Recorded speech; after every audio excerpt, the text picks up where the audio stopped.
দেখেন, একটা শিরোনাম বলি। হাসনাত চাইলেন গাড়ি, শফিকুর বললেন ছোটদের না বলতে নেই।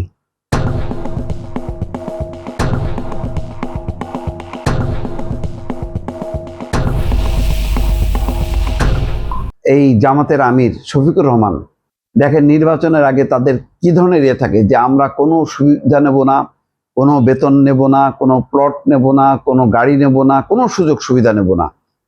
তাহলে আজকে যখন কি হাসনাত আব্দুল্লাহ যখন গাড়ির ব্যবস্থার জন্য সংসদে বললেন, তখন তো জামাতের আমির বলতে পারতেন যে না, আমরা কোনো সুযোগ সুবিধা ছাড়া আমরা এই সংসদে এমপি হয়েছি এবং এটা আমাদের কমিটমেন্ট ছিল এবং আমরা এটা পালন করব। কারণ দেশের মানুষের অবস্থা, অর্থনীতির অবস্থা এবং জনগণের কথা চিন্তা করে আমরা এই জায়গা থেকে আমরা বিরত থাকব।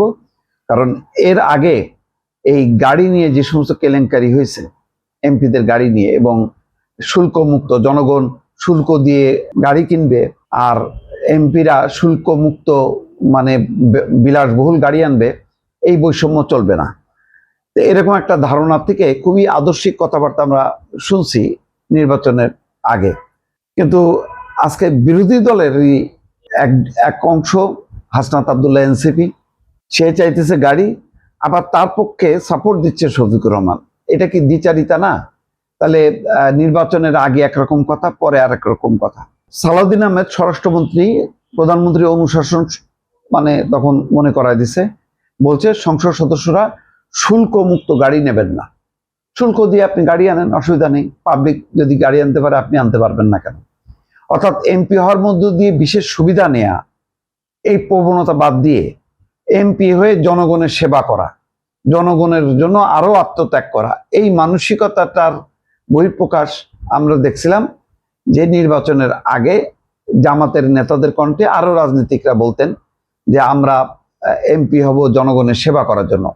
এখন তারা সুবিধা চাচ্ছেন।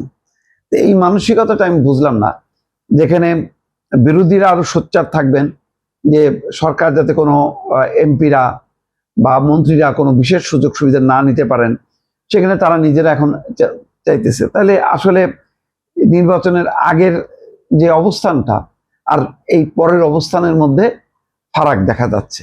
এইটা কিন্তু এখন যদি শুল্কমুক্ত গাড়ির জন্য আবার পুরনো বিধান, যেটা বহু বছর ধরে চর্চা হয়েছে, সেটা যদি আবার চালু করা হয়, তাহলে তো আগের সংসদগুলোর এমপিদের সাথে এই সংসদের এমপিদের কোনো পার্থক্য থাকলো না, কমিটমেন্টেরও বরখেলাপ হয়ে গেল।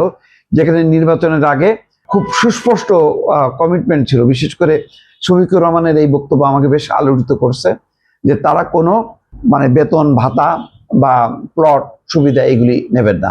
তাহলে এখন যখন নিতে যাচ্ছেন, তখন বোঝা যাচ্ছে যে নির্বাচনের আগে একরকম, জনগণকে আকৃষ্ট করার জন্য, প্রলুব্ধ করার জন্য, আর নির্বাচন যেহেতু হয়ে গেছে, এখন তারা সেই আগের ব্যবস্থায় ফিরে যেতে চান, যেটা বাংলাদেশের রাজনীতির জন্য একটা দুর্ভাগ্যজনক, এটা বলা যায়।